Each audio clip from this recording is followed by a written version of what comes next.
बेटा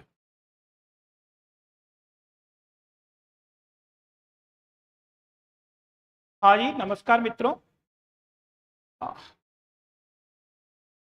आज हम जो पॉवर्टी है इसके महत्वपूर्ण प्रश्न लेकर के आपके सामने हैं। देखते हैं, बड़े शानदार प्रश्न लेकर के मैं आया हूं। सबसे पहला अगर आप प्रश्न देखते हैं तो निम्न में से कौन सा कथन सत्य है? भारत में हम गरीबी मापने के लिए निरपेक्ष गरीबी का विचारधारा को काम में लाते हैं। बिल्कुल सही बात है। भारत में जो गरीबी है वो कौन सी है? निरपेक्ष। क्योंकि निरपेक्ष गरीबी का संबंध किससे होता है? न्यूनतम मूलभूत आवश्यकता से होता है।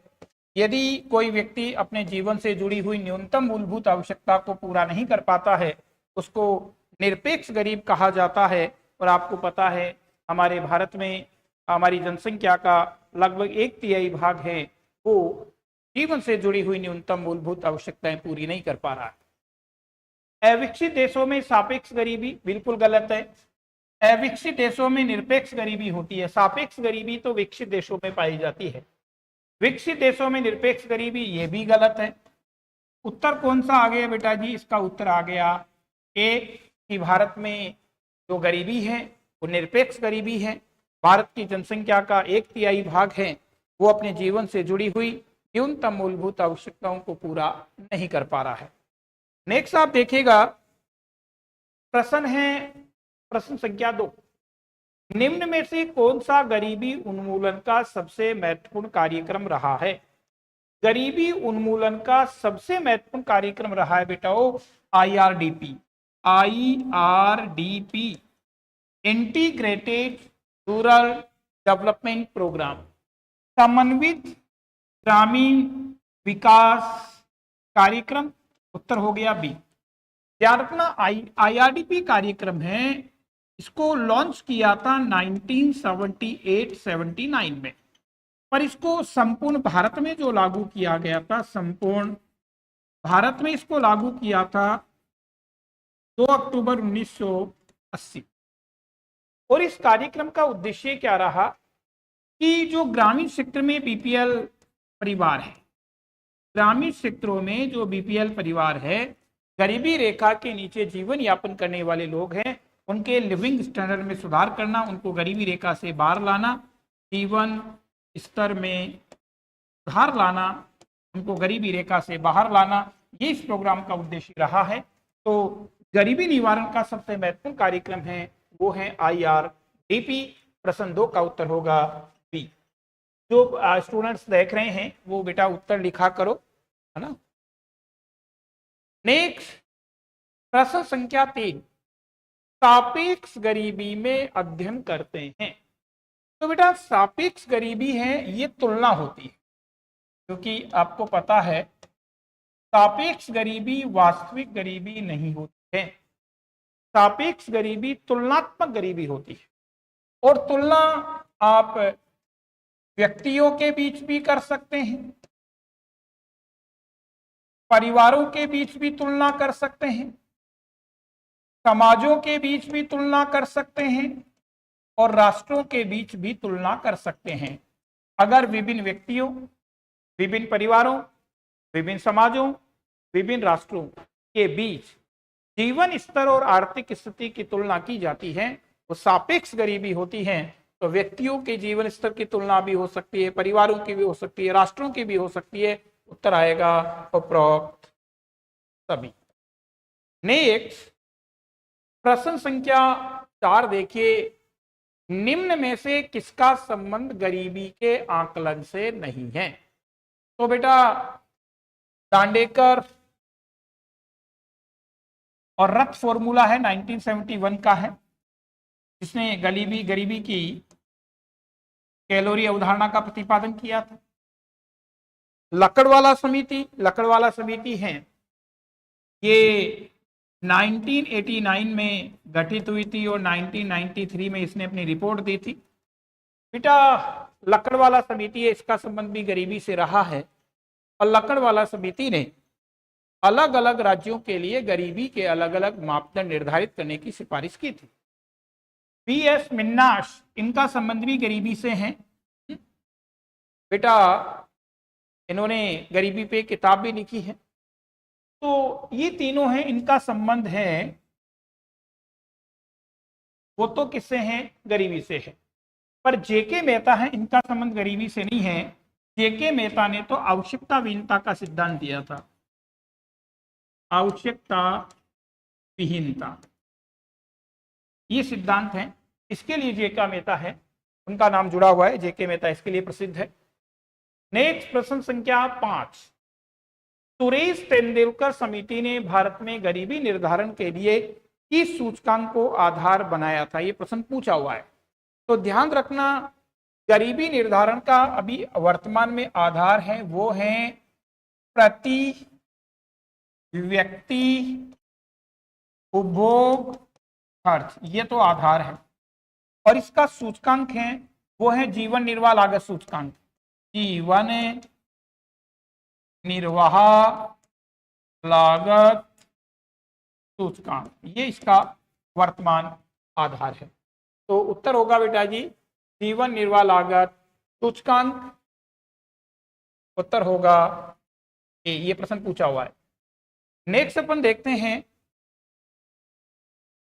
प्रश्न संख्या 6, भारत में निर्धनता के स्तर का आकलन किया जाता है कि भारत में निर्धनता के आकलन का आधार क्या है। तो अभी हमने बताया प्रति व्यक्ति उपभोग खर्च, तो विभिन्न राज्यों में प्रति व्यक्ति आय का आधार नहीं है, परिवार के औसत आय का आधार नहीं है, परिवार के उपभोग व्यय का आधार है। बिल्कुल सही बात है कि कम से कम एक दिन में कितना और एक महीने में कितना औसत खर्च कर पाते हैं, उसको बेस बनाया है ना। चाहे सुरेश तेंदुलकर समिति हो, चाहे रंगराजन हो, और अगर आपको पता हो तो ये भी बता दूं, सुरेश तेंदुलकर समिति का गठन हुआ 9 में, रिपोर्ट आई 2012 में। सुरेश तेंदुलकर समिति है, इसने बेटा जी अगर शहरों की बात करूं, शहरी क्षेत्र, तो शहरी क्षेत्रों के लिए तो कहा कि शहरी क्षेत्रों में उन लोगों को गरीब माना जाए जो दैनिक तो यानी रोज के तो 35.33 रुपए और मासिक 1000 रुपए से कम उपभोग खर्च पाते हैं, उनको गरीब माना जाए। और ग्रामीण क्षेत्रों की अगर बात करूं तो ग्रामीण क्षेत्रों के लिए सुरेश तेंदुलकर समिति ने दैनिक जो मापदंड बताया वो तो बताया 27.20 रुपए, और मासिक मापदंड बताया वो बताया 816 रुपए। ये तो किसका है, ये तेंदुलकर समिति का है। और अगर रंगराजन की बात पूछ ले, रंगराजन समिति है, इसका गठन हुआ था 2012 में, रिपोर्ट आई थी 2014 में। रंगराजन समिति ने शहरी क्षेत्रों की बात करें, शहरी क्षेत्र, तो शहरी क्षेत्रों के लिए गरीबी का मापदंड बताया दैनिक तो 46.9 रुपए और मासिक बताया 1407 रुपए, 1407 रुपए। इसी प्रकार ग्रामीण क्षेत्रों की बात करें तो ग्रामीण क्षेत्रों के लिए इसने मापदंड बताया दैनिक तो 32.4 रुपए और मासिक बताया 972 रुपए। तो ये ध्यान रखने की बात है, रंगराजन का भी ध्यान रखना, तेंदुलकर का भी ध्यान रखना। नेक्स्ट प्रश्न आप देखें, वर्तमान समय में भारत में गरीबी के निर्धारण का आधार क्या है। तो प्रति व्यक्ति उपभोग खर्च, ये प्रश्न रिपीट हो रहा है, प्रति व्यक्ति उपभोग खर्च। लकड़वाला समिति का संबंध किससे रहा है, तो लकड़वाला समिति की बात अपन कर चुके हैं। लकड़वाला समिति का संबंध गरीबी निर्धारण से रहा है, ठीक है। ये ध्यान रखना, लकड़वाला समिति का गठन हुआ था 1989 में और इसने अपनी रिपोर्ट दी थी 1993 में। और इस लकड़वाला समिति ने ही अलग अलग राज्यों के लिए गरीबी के अलग अलग मापदंड निर्धारित करने की सिफारिश है वो की थी। नेक्स्ट आप देखिएगा, गरीबी की कैलोरी अवधारणा का संबंध किस प्रकार की गरीबी से है? तो गरीबी की कैलोरी अवधारणा का संबंध निरपेक्ष गरीबी से होता है। क्यों? देखिए, निरपेक्ष गरीब किसको कहते हैं? निरपेक्ष गरीब उसको कहते हैं जो अपने जीवन से जुड़ी हुई न्यूनतम मूलभूत आवश्यकताओं को भी पूरा नहीं कर पाता, और वर्तमान समय में जीवन से जुड़ी हुई न्यूनतम मूलभूत आवश्यकताएं हैं 5: शिक्षा, स्वास्थ्य, बीमा, सॉरी 6, रोटी कपड़ा मकान शिक्षा और स्वास्थ्य। कपड़ा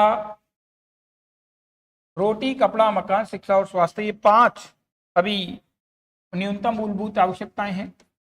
रोटी कपड़ा मकान शिक्षा स्वास्थ्य, ये 5 न्यूनतम मूलभूत आवश्यकताएं आज के समय मानी जाती है।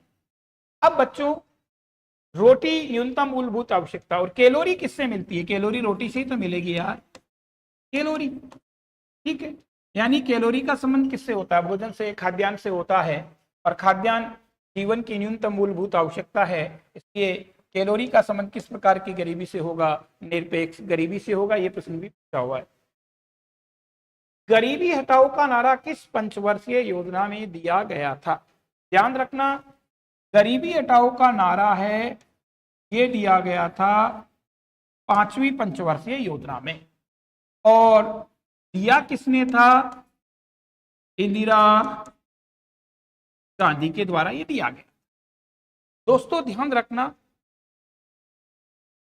1975 में इंदिरा गांधी ने गरीबी और बेरोजगारी उन्मूलन के लिए कार्यक्रम चलाया था, 20 का 20 सूत्रीय कार्यक्रम, 20 पॉइंट्स प्रोग्राम। ये 1975 में प्रारंभ किया गया था, और इस कार्यक्रम को प्रारंभ करने के दौरान ही गरीबी हटाओ का नारा है वो दिया गया था। उत्तर कौन सा आएगा? 5वीं इंदिरा गांधी के द्वारा। नेक्स्ट, बेटा कॉमर्स व्याख्या था कि अभी दूसरे रूम में बच्चे टेस्ट सीरीज दे रहे हैं। 8-10 नंबर की टेस्ट सीरीज हैं वो बच्चे दे रहे हैं, और 11 नंबर की टेस्ट सीरीज हैं वो 15 तारीख को ऑर्गेनाइज होगी। तो धुआंधार टेस्ट सीरीज एस विवेकानंद की रही है, तो निश्चित रूप से ये आपके लिए लाभदायी सिद्ध होगी। फिर है, निम्न में से निरपेक्ष गरीबी के माप की विधि है। तो निरपेक्ष गरीबी के, देखिए गिनी गुणांक को लॉरेंज वक्र है, ये तो सापेक्ष गरीबी या आय की असमानता का माप है, आय की असमानता का माप है। और हेड काउंट रेशो विधि है, ये निरपेक्ष गरीबी को मापने की विधि होती है। निरपेक्ष गरीबी, हेड का मतलब होता है पर हेड, प्रति व्यक्ति। तो ध्यान रखना, निरपेक्ष गरीबी को मापने की विधि कौन सी है? तो इसमें हेड काउंट रेशो विधि है, वो निरपेक्ष गरीबी को मापने की विधि होती है। उत्तर आएगा इसका ठीक। सुरेश तेंदुलकर समिति की रिपोर्ट के अनुसार भारत में शहरी और ग्रामीण क्षेत्रों में प्रति माह, तो मैंने पिछले प्रश्न की व्याख्या में ये लिखा है प्रति माह पूछा है। तो देखिए, शहर और गांव दोनों में पूछा है, तो शहरों में तो प्रति माह कितना बताया था? 1000 रुपए, और गांवों में कितना बताया था? 816 रुपए। ठीक है, उत्तर तो कौन सा हो गया? ए हो गया। ये तो मासिक है, और अगर दैनिक पूछा होता तो दैनिक भी याद रखना, शहर में दैनिक कितना बताया था? 35.33 रुपए, और गांवों में दैनिक कितना बताया था? 27.20 रुपए। तो ये मासिक भी ध्यान रखना और दैनिक भी ध्यान रखना। सुरेश तेंदुलकर समिति की रिपोर्ट के अनुसार गरीबी के संबंध में निम्न में से कौन सा सही सुमेलित नहीं है? यानी सुरेश तेंदुलकर समिति ने 2012 में अपनी जो रिपोर्ट दी थी उसके अनुसार इनमें से कौन सा सही सुमेलित नहीं है? तो पहला कह रहा है भारत का गरीबी अनुपात 21.9% रहा है, बिल्कुल सही बात है। राजस्थान का गरीबी अनुपात 14.7% रहा, बिल्कुल सही बात है। सर्वाधिक गरीबी अनुपात छत्तीसगढ़ का बताया था 39.9%, यह भी सही है। और सबसे कम गरीबी अनुपात गोवा का बताया था, तो गोवा तो सही है, पर यह प्रतिशत है वो गलत लिखा हुआ है। यहां गोवा का प्रतिशत था 5.09%। गोवा में गरीबी का जो प्रतिशत रहा 5.09% रहा। उत्तर कौन सा होगा? डी होगा। नेक्स्ट, गरीबी के दुष्चक्र की अवधारणा किसके द्वारा दी गई? यह प्रश्न पिछले बार सेकंड ग्रेड टीचर्स एसएसटी में दिया गया था। गरीबी के दुष्चक्र का मतलब होता है गरीबी के कारण गरीबी।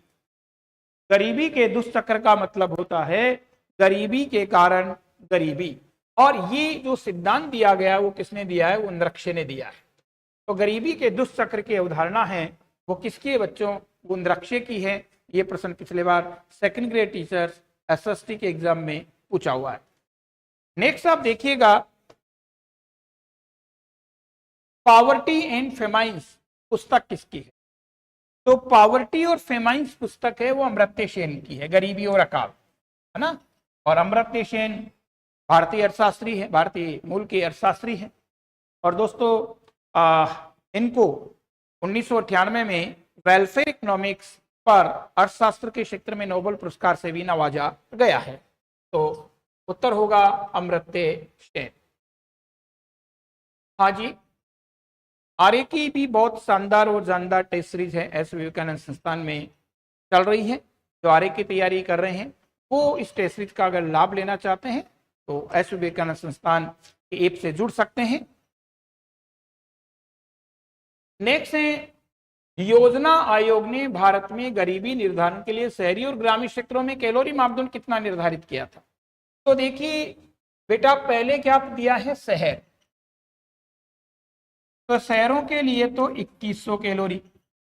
और फिर है गांव, गांव के लिए 2400 कैलोरी। तो देखो उत्तर क्या होगा? चूंकि पहले शहर दिया तो 2100 आएगा और बाद में 2400 आएगा। उत्तर कौन सा होगा? बी। पीएसआई के एग्जाम में पेपर सेटर ने यह प्रश्न पूछ लिया था कि साहब शहरों की अपेक्षा गांवों में अधिक कैलोरी मापदंड क्यों रखा गया है? तो इसका उत्तर था बेटो कि शहरी क्षेत्रों की अपेक्षा ग्रामीण क्षेत्र में रहने वाले लोग हैं वो अधिक शारीरिक श्रम करते हैं, इसीलिए गांव के लोगों के लिए अधिक कैलोरी मापदंड है वो रखा गया है। यह प्रश्न पीएसआई के एग्जाम में पूछा हुआ है।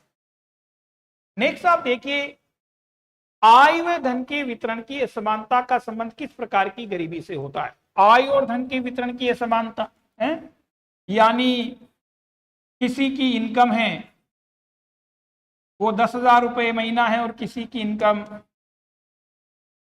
1 लाख रुपए महीना है। तो ये जो तुलना है ये कौन सी गरीबी है? ये सापेक्ष गरीबी है। तो ध्यान रखना, आय और धन के वितरण की असमानता कह दीजिए, या आप कह दीजिए लिविंग स्टैंडर्ड की तुलना कह दीजिए, जीवन स्तर की तुलना कह दीजिए, वो किस प्रकार की गरीबी होती है? वो सापेक्ष गरीबी होती है। और सापेक्ष गरीबी वास्तविक गरीबी नहीं होती है, ये तो तुलनात्मक गरीबी होती है। नेक्स्ट प्रश्न संख्या 18, यदि गिनी गुणांक का मान 1 होता है तो ये क्या बताता? बेटा वो ध्यान रखना, पहले बात तो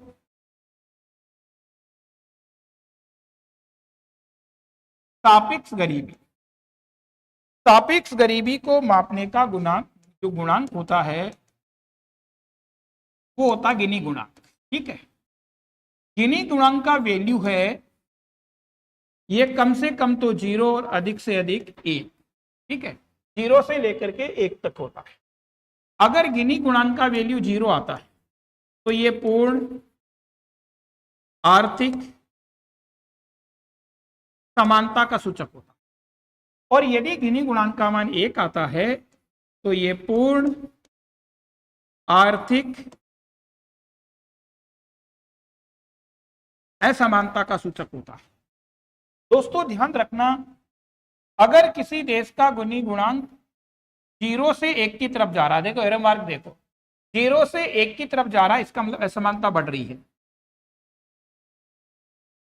असमानता बढ़ रही है। और यदि किसी देश का गिनी गुणांक 1 से 0 की तरफ आ रहा है, इसका मतलब असमानता कम हो रही है। ये ध्यान रखने की बातें हैं। तो प्रश्न दिया कि गिनी गुणांक का मान 1 है, तो 1 है तो पूर्ण आर्थिक असमानता होगी। उत्तर कौन सा होगा? ए।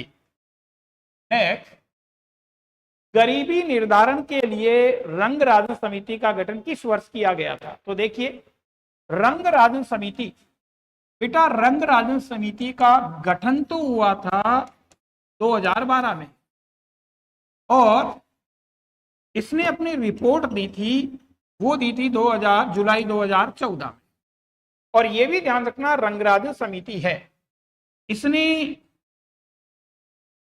भारत का जो गरीबी अनुपात है वो तो बताया था 29.5%, और राजस्थान का गरीबी अनुपात है वो बताया था 21.7%। ये भी आपको ध्यान में रखना होगा। सरोज बहुत बढ़िया उत्तर दे रही है बेटा। सरोज का उत्तर मैं स्क्रीन पे देख रहा हूं, बहुत बढ़िया उत्तर दे रही है, बहुत शाबाश बेटा। अगला आज के लिए लास्ट प्रश्न, ईएएस से क्या तात्पर्य है? ईएएस, पहले तो ईएएस योजना है 2 अक्टूबर 1993 को प्रारंभ हुई थी। एससी और एसटी वर्ग के जो लोग हैं उनको रोजगार के अवसर उपलब्ध करवाने के उद्देश्य से।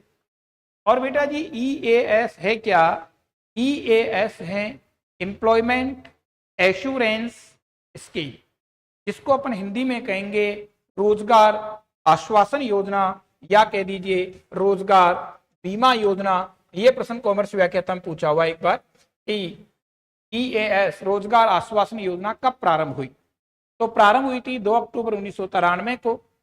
यहाँ ईएएस का फुल फॉर्म पूछा हुआ है, तो ईएएस का फुल फॉर्म होता है एम्प्लॉयमेंट एश्योरेंस स्कीम, जिसको हिंदी में अपन कहते हैं रोजगार आश्वासन योजना, रोजगार बीमा योजना, ये इसका पूरा नाम है। प्रारंभ हुई थी 2 अक्टूबर 1993 को। योजना का उद्देश्य रहा है एससी और एसटी वर्ग के जो लोग हैं उनके लिए रोजगार के अवसर उत्पन्न करना। तो आज अपने गरीबी के लिए है। कल जो हमारी क्लास होगी उसमें मैं बेरोजगारी से जुड़े हुए 20 प्रश्न लेकर के, बहुत अच्छे प्रश्न लेकर के आपके सामने रहूंगा। तो कल अपन अनएम्प्लॉयमेंट वाला टॉपिक है, उसके प्रश्नों के ऊपर बात करेंगे। कल बेटा, कल का टॉपिक है सरोज, वो है बेटा बेरोजगारी। तो कल बेरोजगारी के 20 प्रश्न लेकर के मैं आपके सामने रहूंगा। बहुत शानदार और जानदार उत्तर हैं वो आप दिया कीजिए। बहुत बढ़िया, थैंक यू।